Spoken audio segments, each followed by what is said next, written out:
전체적으로 묵상하시면 이 반복된 세 단어를 얻을 수가 있습니다. 4장 1절을 보시면 들어라, 행해라, 그러면 살리라, 이 표현입니다. 듣고 그리고 준행하라, 그러면 살리라.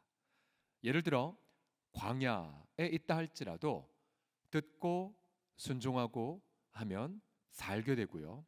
그러나 약속의 땅에 들어갔다 할지라도 모든 것이 풍족하다 할지라도 듣지도 않고 준행하지도 않게 되면 살지 못한다, 즉 절멸될 것이라고 그렇게 경고하고 있습니다. 그래서 모세는 신명기 4장을 통해 누누이 너희들의 마음을 지킬 것을 강조하죠. 4장 9절 보시면 같이 읽겠습니다. 시작. 오직 너는 스스로 삼가며 네 마음을 힘써 지키라 라고 말합니다. 마음을 힘써 지키라. 왜냐하면 우리가 광야이든 적과 꿀이 흐르는 땅이든, 즉 우리 일생의 삶이 모든 것이 형통하든 아니면 환란 속에 있든지 간에 마음을 지켜서 듣고 순종하면 살지만, 그러나 아무리 풍성하다 할지라도 마음을 지키지 않기 때문에 우리는 듣는 것에서, 그래서 순종하는 것에서 실패하여 그렇게 성도의 고통 속에 있기 때문이죠. 안타깝게도 모세는 이미 신명기 4장에서 너희들이 약속의 땅에 들어가도 그곳에서 결국 마음을 지키지 못할 것이고 그곳에서 멸망될 것임을 미리 예고하고 있습니다. 26절을 보시면 내가 오늘 천지를 불러 증거를 삼노니 너희가 요단을 건너가서 얻는 땅에서 속히 망할 것이라. 너희가 거기서 너희의 날이 길지 못하고 전멸될 것이라고 경고했고, 실제로 그 경고 그대로 이스라엘은 약속의 땅에서조차도 불순종하고 바벨론 포로로 모두 다 끌려가게 되었죠. 또 포로로 끌려갔어도 그 땅에서도 우상을 숭배한 채 그렇게 고통을 겪게 됩니다. 자, 우리를 보면 우리도 마찬가지죠. 우리가 아무리 마음을 힘써 지키려고 한다 할지라도 여러분, 기본적으로 우리 마음은 끊임없이 타락으로 빠지는 경향성이 있습니다. 조나단 에드워즈의 말대로 그냥 가만히 있으면 무조건 타락하고 그냥 가만히 있으면 무조건 부패하는 성향이 저와 여러분들에게 있어요. 이게 어쩔 수 없어요. 우리 죽을 때까지 우리 이런 성향을 갖고 있습니다. 그런데 안타깝게도 또 한 가지는 우리 마음은 환란을 당해서 매를 맞아야 정신을 차린다는 거예요. 이건 제 말이 아니라 본문의 모세의 말입니다. 30절을 보십시오. 모든 일이 내게 임하여, 여기서 말하는 모든 일이란 경고, 그리고 타락, 포로, 우상숭배, 1년의 이 엄청난 징계. 자, 이 모든 일이 내게 임하여 환란을 당하다가 끝날에 네가 네 하나님 여호와께로 돌아와서 그의 말씀을 청종하게 될 것이라고 말하고 있습니다. 여러분, 결국 우리 마음은 매를 맞아야 정신을 차립니다. 포로가 되어야 겸비하고 그리고 말씀 앞에 부복을 하게 되는 거죠. 결국 우리가 우리의 삶을 보게 되면 우리가 주님께로 나아갈 때에 이미 내가 무언가에 의하여 포로가 되었음을 깨닫고, 그리고 이미 재앙과 징계를 받고 있음을 깨닫고 나서야 그때서야 비로소 마음을 전심으로 주님 앞에 찾게 됨을 알게 되죠. 마음의 평강을 잃어버리고 나서야 주님 앞에 평강을 구하게 되고, 성령의 기쁨을 잃어버리고 나서야 비로소 내가 이러면 안 되는데 라고 그렇게 나아가게 됩니다. 여러분, 그래서 우리는 오늘 아침에 간절하게 하루를 시작하면서 이렇게 주 앞에 부르짖게 되죠. 29절 같이 읽겠습니다. 시작. 그러나 네가 거기서 네 하나님 여호와를 찾게 되리니 만일 마음을 다하고 뜻을 다하여 그를 찾으면 만나리라. 즉 우리의 마음이 하나님, 내가 전심으로 주님만을 찾는 하루가 되게 하여 주시옵소서. 하루 온종일 내가 마음을 지키게 하여 주시옵소서. 그 어떠한 지킬 것보다 힘써 내 마음을 지키게 하여 주옵소서. 우리 고백으로 아버지 앞에 나아가야 됩니다.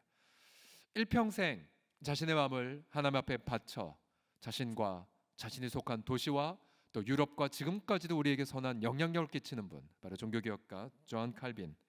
올해 우리 청년들이 체코 단기 선교를 가면서 마지막 사역을 마무리하고 이 제네바 땅에 가서 이 존 칼빈의 루트를 따라갈 텐데요. 이 존 칼빈이 회심을 체험하고 나서 하나님 앞에 드린 유명한 고백이 있습니다. 이 고백이죠. 주님, 제 심장을 주님께 바칩니다. 바로 지금 즉시, 그리고 진실하게, 혹은 신실하게.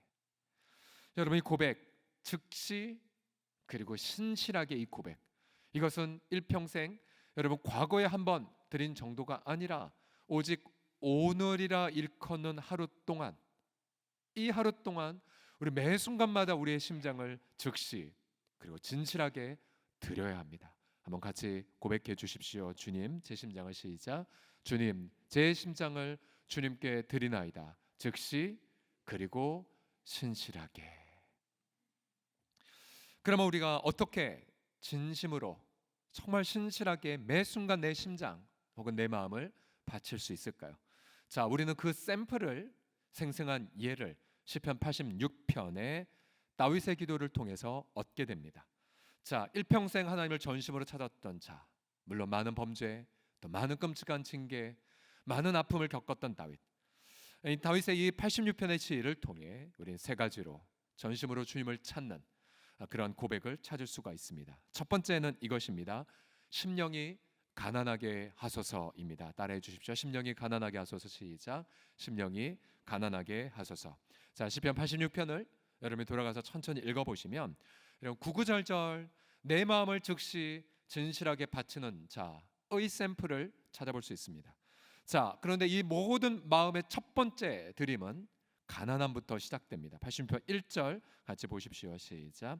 여호와여, 나는 가난하고 궁핍하오니 주의 귀를 기울여 내게 응답하소서. 예. 자, 자신의 이 가난함을 깨닫는 자는 주님의 부요함을 의지할 수밖에 없습니다. 자신의 영혼의 이 궁핍함을 아는 자는 겸손히 주님을 찾을 수밖에 없죠. 그러면 우리 마음이 언제부터 타락하냐면, 아, 이제 되었어, 이제 나 부요해 라고 말하는 그 순간부터 빛의 속도로 마음은 타락합니다. 다윗도 연거푸 승리를 경험했을 때, 그때 그는 생략의 죄, 마땅히 왕으로서 가야 할 전쟁에 가지 않았고, 또한 마땅히 들어야 될 주의 음성을 듣기 위해 새벽에 일어나지도 않았죠. 늦은 저녁 일어났고, 결국 그의 마음은 이미 타락이 시작되었기에, 이미 나는 괜찮아, 나는 이미 모든 걸 이루었어 라는 그 마음 속에 타락과 교만이 들어와 간음과 살인의 끔찍한 죄를 저지른 것 아닙니까? 예수님은 그 유명한 팔복을 선언하실 때 여러분 제일 먼저 뭐부터 선언하셨습니까? 우리 마태복음 5장 3절, 5장 8절이죠. 시작.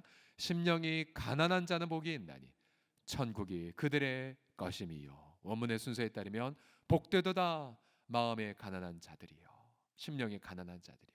왜요? 천국이 그들의 소유가 되기 때문이다 라고 말하고 있습니다. 여러분, 결국 우리가 매 순간마다 심령이 깨어진 상태, 심령이 가난한 상태로 있도록 경고하고 부지런히 살펴야 되죠. 이를 위한 하나의 중요한 장치가 있다면 우리 중보적 태도를 갖는 것입니다.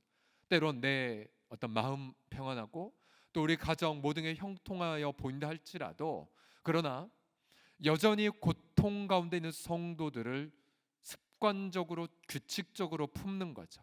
아니, 내가 하나님 앞에 나아가 기도하기 전, 내 기도하기 전에 내가 맡겨진 영혼들을 품고 먼저 중보하는 거죠.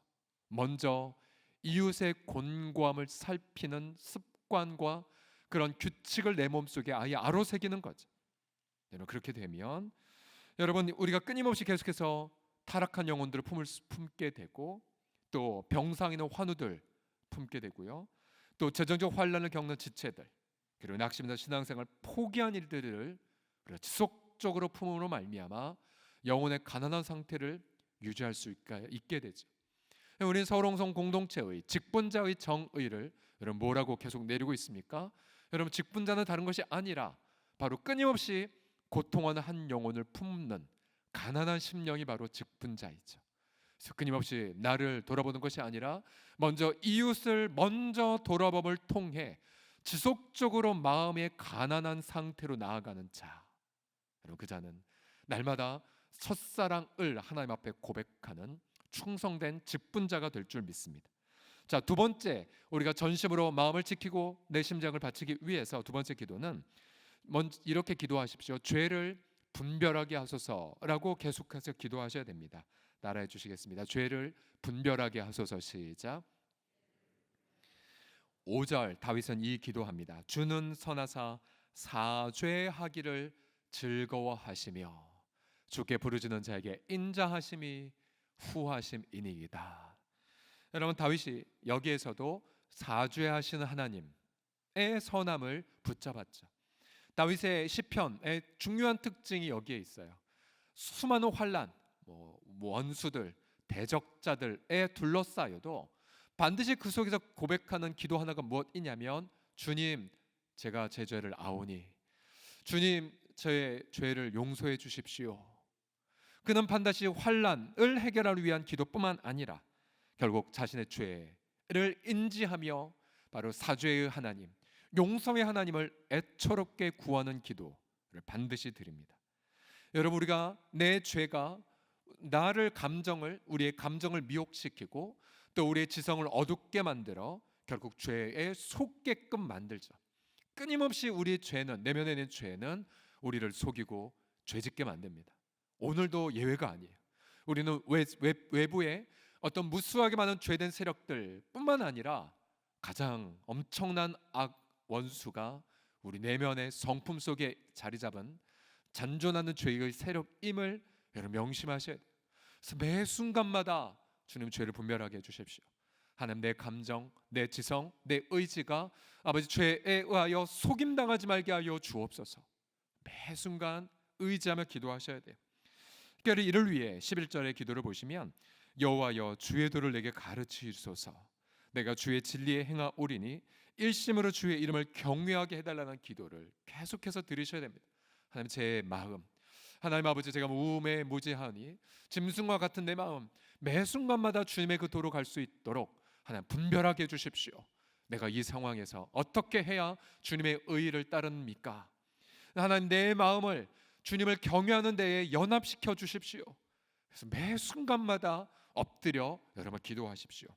끝으로 내가 전심으로 하루 종일 주님을 찾으려면 은총의 표적을 달라는 기도 여러분 드려 주십시오. 같이 17절인데요.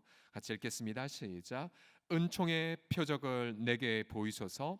그러면 나를 미워하는 그들이 보고 부끄러워하오리니 여호와여 주는 나를 돕고 위로하시는 이 시이냐. 아멘.